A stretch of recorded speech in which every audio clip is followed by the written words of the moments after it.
Is it possible to immigrate to Canada without an IELTs score? Yes, it is possible. However, having an IELTS score can improve your chances of being accepted into some certain immigration programs. Although there are substitutes such as CELPIP, TEF, and the likes.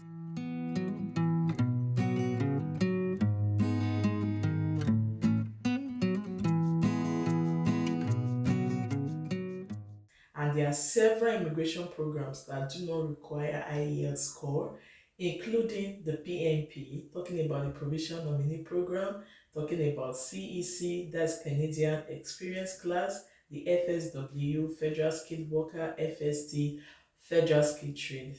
All this you will know before the end of this video, so kindly watch till the end. My name is Joy and this is Joy Bliss World. On this channel, I do varieties so you don't get bored. And if you are new to this channel, please do well to join this beautiful family by hitting the subscribe button. Do not forget to turn on your post notification bell so you'll be the first to see my videos. Let's dive into the video.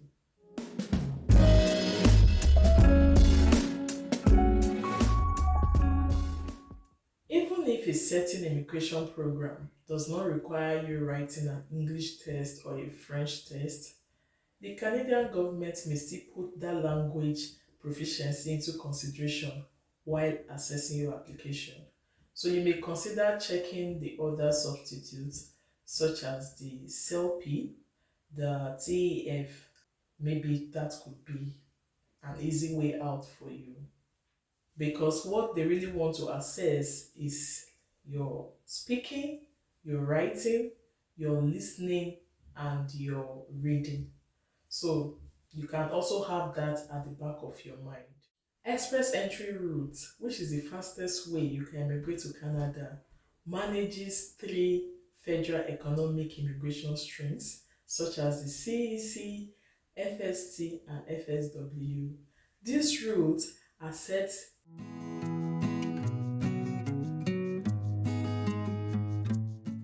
Now coming to Provincial Nominee Program, also known as PNP, accepts the following language test, just exactly like Express Entry. Let's come to the Quebec program. Quebec is a province that is French oriented, so they only accept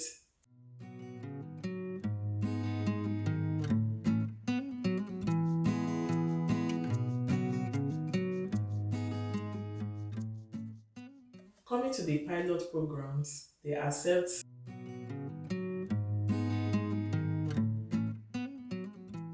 just like the PNP and the Express Entry routes.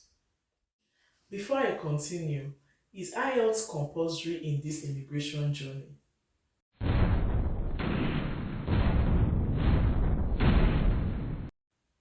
Because most times, writing an exam is not a true test of knowledge. Although in some cases it could be, but most times it's not a true test of knowledge. You may want to ask me how. You could know this, okay, reading, speaking, listening, writing, and yet after writing the exam, you may not have high score. Another thing that discourages people from writing this IELTS is the amount.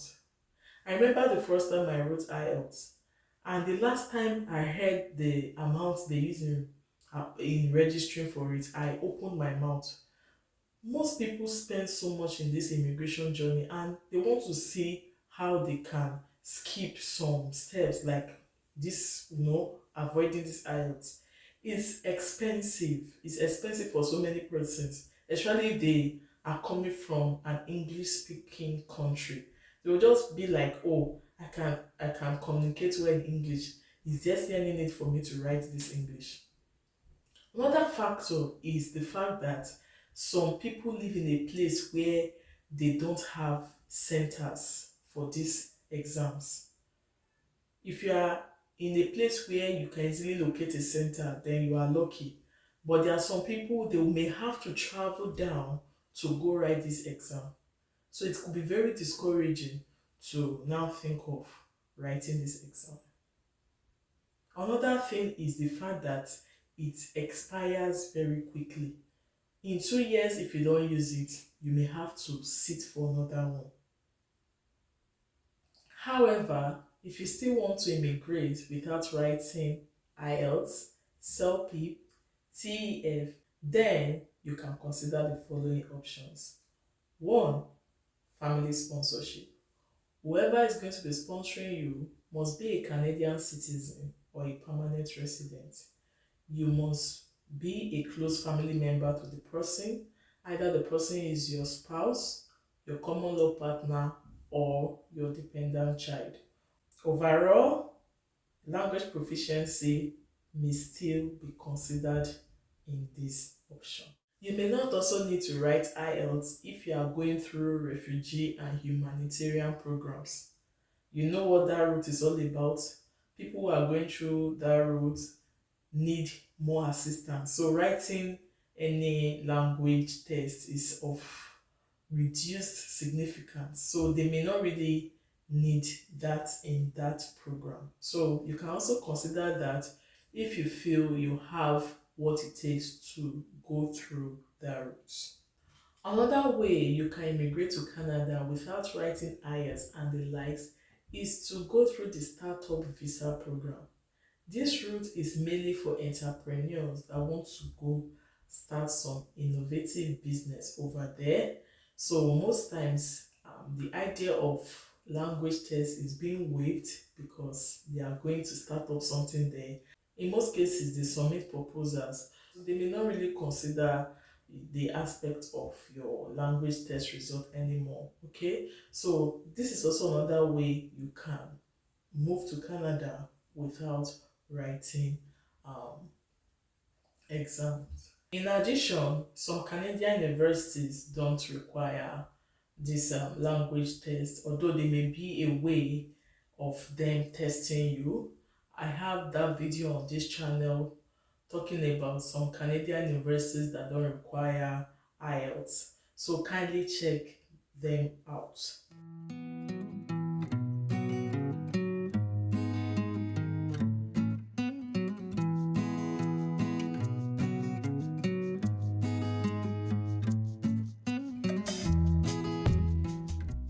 You may not need IELTS and the likes if you are going to Canada as a visitor.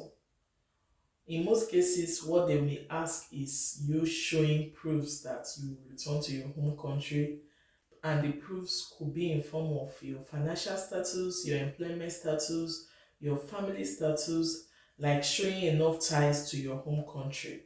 Although the assessing officer may want you to communicate well either in English or in French. In summary, even though we have established that it is possible to immigrate to Canada without writing IELTS and the likes, it is still important in some areas such as employment, settlement, and the likes.